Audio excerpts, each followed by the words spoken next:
হাসিনার গণহত্যাকারী বাহিনীর নেতারা দীর্ঘ 15.5 বছরের ভয়াবহ অপশাসনের জন্য ক্ষমা চাওয়া তো দূরে থাক, উল্টো আদালতে হুমকি দামকি দিচ্ছেন। হাজারো শহীদের রক্তের উপর দাঁড়িয়ে আরো বড় ফ্যাসিস্ট হয়ে ফিরে আসার হুমকি দিচ্ছে।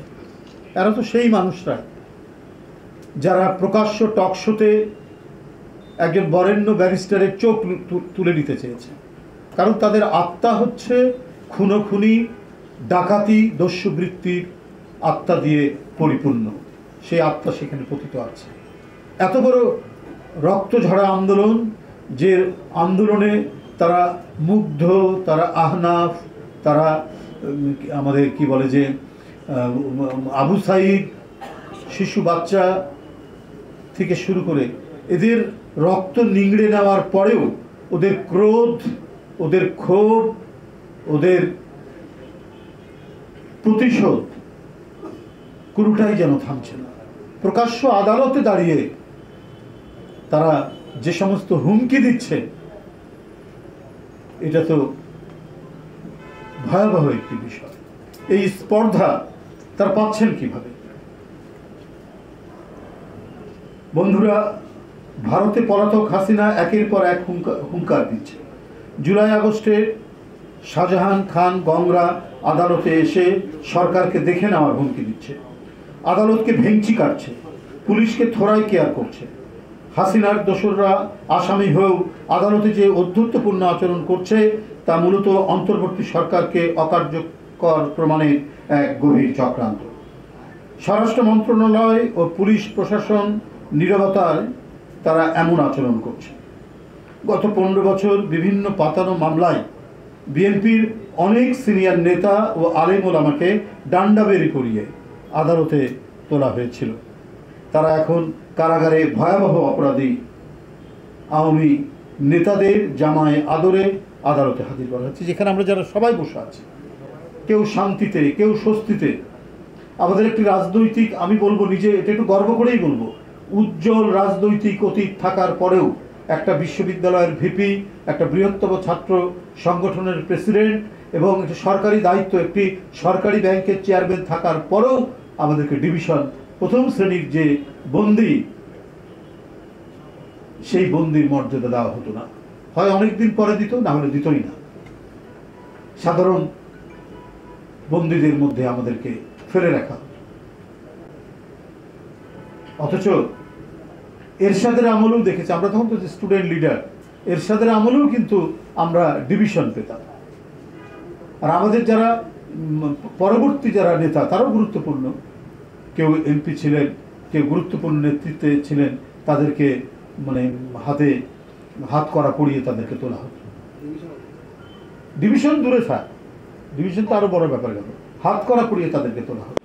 আর এরা জামাই আদরে আদালতে নেওয়া হচ্ছে এবং সেখানে হুমকি দিচ্ছেন। সেখানে স্বাধীনতার ঘোষক শহীদ জিয়া, গণতান্ত্রিক আন্দোলনের যিনি এক অকুতোভয় সিপাহ সালার দেশনেত্রী বেগম খালেদা জিয়া, দেশের জন্য, দেশের মানুষের জন্য, গণতন্ত্রের জন্য যিনি আজকে জীবন মরণ অসুস্থতায় ভুগছেন, তার নামে, ভারপ্রাপ্ত চেয়ারম্যানের নামে তারা হুঙ্কার দিচ্ছে মানে আদালতে দাঁড়িয়ে। এছাড়াও পাড়া মহল্লা, পথে ঘাটে চুরি, ডাকাতি, ছিনতাইয়ের কোনো কমতি নেই। ঢাকা সহ দেশের বিভিন্ন স্থানে পলাতক কর্তৃত্ববাদী ফ্যাসিস্টদের গলার স্বর শুনতে পাওয়া যাচ্ছে। দেশের জনগণের পাচার করা টাকা পতিত স্বৈরাচারের টনিক হিসেবে কাজ করছে। শেখ হাসিনার একটি ভরসা হচ্ছে পাচার করা টাকা। সেই টাকার জোরে দেশে নানা ঘটনা ঘটিয়ে ঘোলা পানিতে মাছ শিকার করতে চাচ্ছে। একটি প্রবাদ আছে, টাকায় কথা কয়। শেখ হাসিনা এই প্রবাদটি কাজে লাগাতে যাচ্ছে। মাফিয়া অর্থনীতির জোরে শেখ হাসিনা দেশের যে সম্পদ পাচার করেছেন, সেই সম্পদের মুনাফা দিয়ে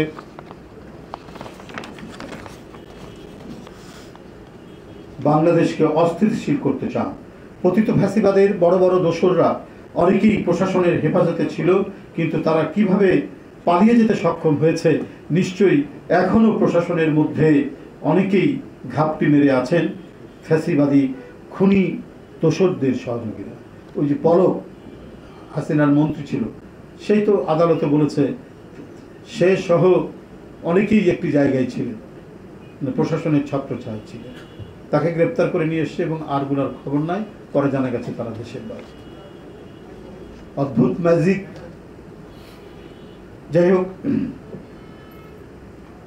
সেজন্য ছাত্র জনতার নজিরবিহীন গণ অভ্যুত্থানে হাসিনা ভারতে পালিয়ে যাওয়ার পর প্রশাসনের রন্ধ্রে রন্ধ্রে থাকা পতিত ফ্যাসিস্টদের সহযোগীরা ষড়যন্ত্রের জাল বিস্তার করছে।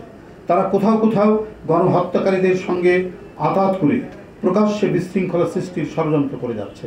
প্রশাসনের কতিপয় ব্যক্তির সহযোগিতায় রাজধানী ঢাকা সহ দেশের বিভিন্ন স্থানে ঝটিকা মিছিল করার দুঃসাহস দেখাচ্ছে। আঘাত করছে বিএনপি ও অঙ্গ সংগঠনের নেতাকর্মীদের। ঘর বাড়িতে অগ্নিসংযোগ করা হচ্ছে।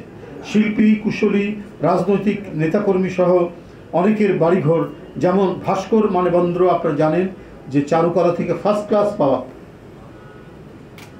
সে অনার্স এবং মাস্টার্সে ফার্স্ট পাওয়া ছিল।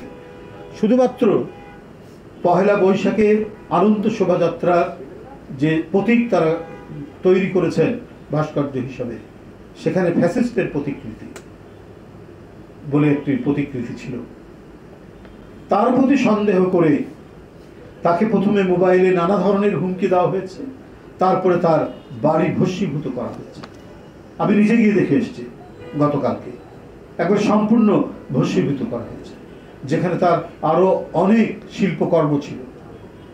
একটা শিল্পীর সবচাইতে বড় ধন সম্পদ হচ্ছে তার শিল্পকর্ম। সে একজন ভাস্কর শিল্পী, অনেক তার সৃষ্টি সেখানে রয়েছিল, সেখানে ছিল, সেটা সম্পূর্ণ ভস্মীভূত করা হয়েছে। তাহলে কিভাবে দেশ চলছে, কিভাবে প্রশাসন চলছে? বন্ধুরা আমার, মানবেন্দ্র ঘোষের মানিকগঞ্জের বাড়ি আগুন দিয়ে ভস্মীভূত করা হয়েছে। কোনো পক্ষ আছেন যারা ঘোলা পানিতে মাছ শিকার করতে চান, তাদেরও নেপথ্য ইন্ধন না থাকলে ফ্যাসিস্টদের অনুচররা দেশে বিশৃঙ্খলা সৃষ্টি দুঃসাহস দেখাতো না। প্রিয় সাংবাদিক বন্ধুরা, সেই মাফিয়া অর্থনীতি সৃষ্টিকারীদের হোতারা আজও কেন ধরাছোঁয়ার বাইরে, সে প্রশ্ন আজকে জনগণের। যে সমস্ত ব্যবসায়িক প্রতিষ্ঠান শেখ হাসিনাকে প্রকাশ্য সমর্থন দিয়ে ফ্যাসিবাদকে প্রলম্বিত করার ঘোষণা দিয়েছিলেন এবং যারা এই সুযোগে ব্যাংক লুট করে দেশের অর্থনীতিকে একবারে ফাঁপা করে দিয়েছিলেন, ফোকলা করে দিয়েছিলেন, তারাও ধরাছোঁয়ার বাইরে। বাড়ির কাজের লোকের নামে 20-25-30 হাজার কোটি টাকার লোন, এজন্য আরব্য রজনীকে একেবারে ব্যর্থ করে দিয়েছে শেখ হাসিনার দিবারাত্রির যে কাহিনী, সেই কাহিনী। তারা আজ বহাল তবিয়ত তাদের রাজত্ব চালিয়ে যাচ্ছে। আওয়ামী দুঃশাসনের 28 লক্ষ কোটি টাকা পাচারের সাথে যুক্তরা আজও ধরাছোঁয়ার বাইরে। সাংবাদিক ভাই বোনেরা, সুতরাং হাট বাজার, আর্থিক প্রতিষ্ঠান, বিভিন্ন সেক্টরে ফ্যাসিস্টদের সিন্ডিকেট তৎপরতা বহাল তবিয়তে কাজ করে যাচ্ছে। এরাই দেশের মালিক সমিতি বনে গেছে, যে কারণে চালের দাম হু হু করে বাড়ছে। অন্যান্য নিত্য প্রয়োজনীয় জিনিসও সাধারণ মানুষের নাগালের বাইরে চলে যাচ্ছে। প্রশাসনের সর্বস্তরে এখনও দুর্নীতিবাজ ও ফ্যাসিবাদের দোসররা বিদ্যমান আছে।